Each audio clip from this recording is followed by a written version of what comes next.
Hello, welcome to TCL Tutorials. Downloading and installing apps. Turn on your TV.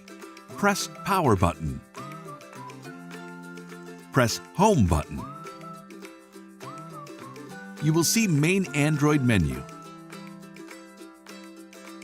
Choose Apps on the list shown on the left side of the screen and click OK on your remote control. The Apps window will show up so you can see the apps that have been already installed. Choose Get More Apps.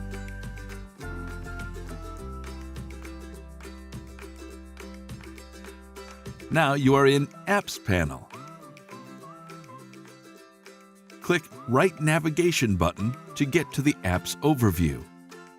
Use navigation buttons to look for an app that you're interested in. When you find it, click OK.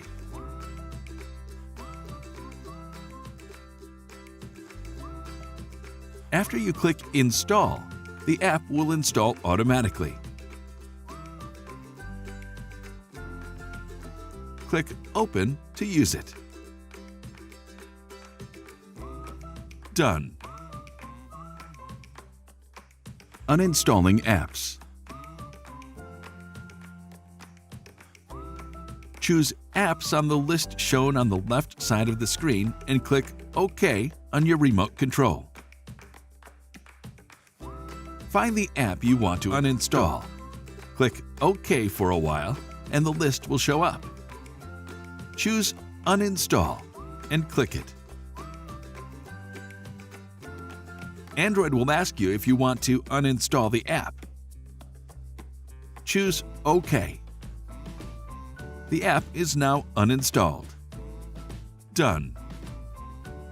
Thank you for watching. If you want to get more information, visit us at tcl.com.